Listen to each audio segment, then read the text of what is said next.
The old man's face twists in fear as he realizes his fate. Trembling, he blurts out that without his involvement, Chen Tianjai would never have gained this power. Desperate to survive, he pleads for mercy, promising to never interfere again if only his life is spared. But Chen does not hesitate.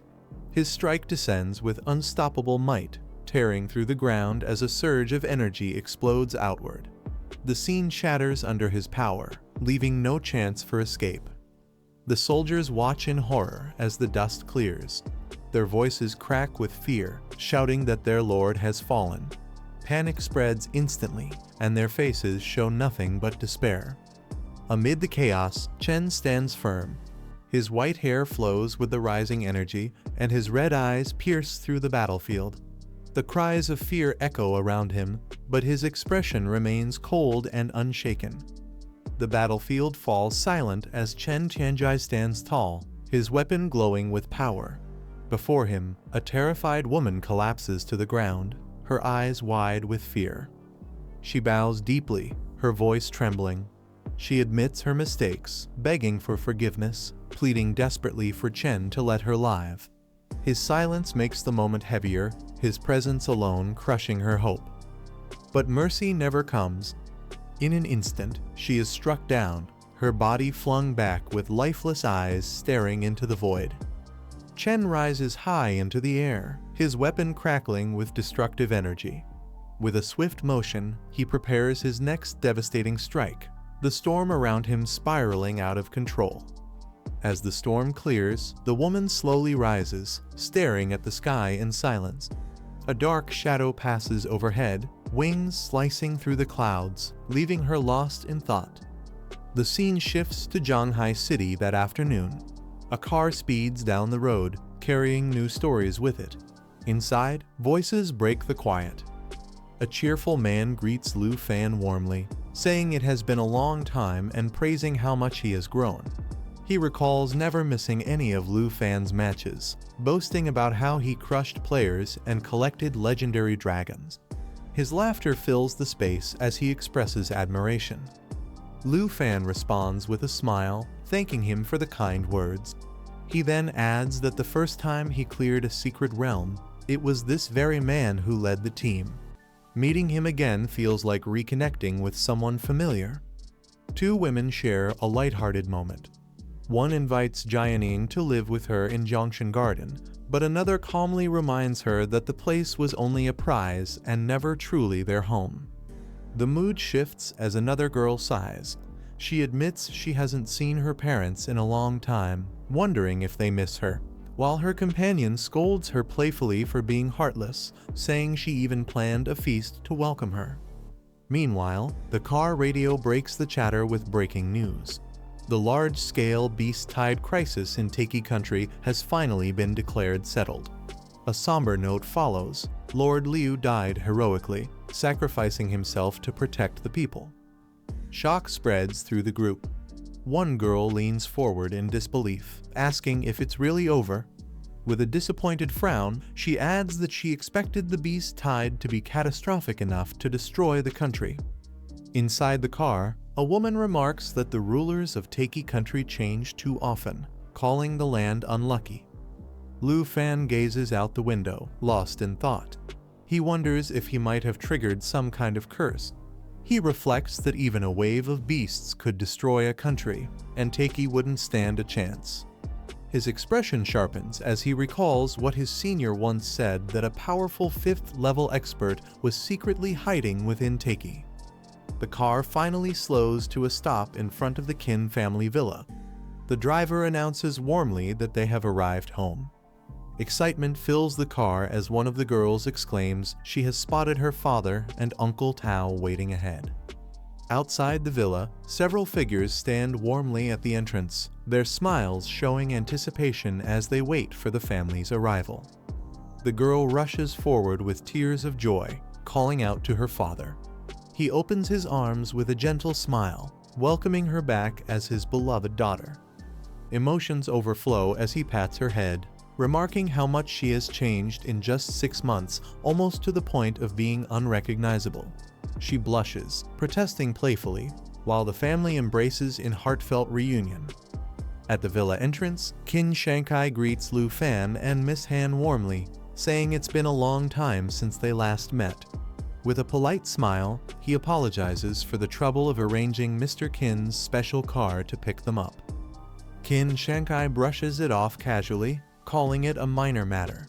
He then introduces Uncle Taoshan, the father of Taozi, standing proudly among the welcoming group. Uncle Tao is revealed to be the richest man in Zhanghai City, holding a monopoly over its properties and resources. Despite the praise, he laughs it off, insisting it's just an exaggeration, though his reputation speaks otherwise. Lu Fan steps forward respectfully, greeting Uncle Tao with a firm handshake. The older man smiles broadly, calling him a truly talented young man, while admiration fills the atmosphere. Uncle Tao shakes Lu Fan's hand, proudly saying he's heard how much care his daughter has received under his guidance. Embarrassed, the girl protests and begs her father to stop talking. Qin Shankai laughs, saying he never imagined Lu Fan could raise Xiaokyu to level 40, while Uncle Tao adds that he even helped his own daughter achieve a hidden class. They both express gratitude, calling it a great favor to their families. Lu Fan humbly replies that they flatter him, insisting they should simply help one another. Later, the girl pulls Lu Fan aside with a frown. She warns him not to think she always praises him in front of her father, claiming it was just a few casual remarks. Lu Fan only smiles and nods, telling her he understands. Watching from nearby, her parents comment softly that she is simply too concerned with his reputation, advising her not to be so blunt in the future. The playful tension draws surprised glances from those around. As the evening settles, Qin Shankai suggests it's time for everyone to rest after the long journey. He announces that tomorrow morning, he and Tao Shan will host a dinner for the whole family. Uncle Tao enthusiastically insists that Lu Fan must join them, saying his presence would be an honor. Smiling, Lu Fan assures them he'll definitely come. Lu Fan waves as he prepares to leave, calling out that they'll see each other tomorrow. The women beside him follow, while the others watch them depart. Before leaving, Qin Shankai turns to the steward and requests that they be escorted back to Zhongshan Garden. With a respectful nod, the steward agrees. The group waves farewell as the car departs, leaving the villa behind under the warm evening light. One of the daughters smiles at her father, thanking him for being considerate of her friends. He chuckles, reminding her not to call him slow anymore. The city lights flash by as the car speeds through the streets. Inside, someone apologizes to Jianing for not introducing her sooner, but she gently replies that it's fine, she's still new to this place anyway. Sitting together in the back seat, the two women reassure her. They promise to show her around once they've settled in, telling her she'll get used to everything little by little.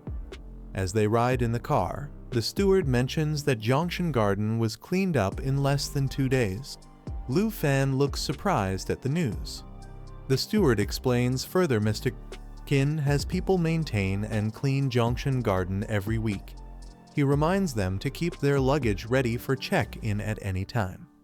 The car soon arrives at the grand estate. Excitement fills the air as they announce this will be their new home. Jianing stares in awe, impressed by the sight. The next morning, at Zhanghai's new City Star Hotel, Lu Fan sits quietly. With a heavy sigh, he reflects on his choices, admitting he had been careless and agreed to something yesterday without truly thinking it through. At the banquet table, Uncle Tao suddenly suggests that Xiao Lu and his daughter Taozi are a perfect match. Qin Shankai quickly counters, insisting that his own daughter Xiaokyu is more beautiful, intelligent, and suitable. The tension leaves Lu Fan bewildered, wondering how things ended up like this. Uncle Tao presses on, praising Taozi's liveliness and how it balances Lu Fan's steadiness. He raises a toast, asking if Lu Fan agrees, leaving him awkwardly stammering a polite response.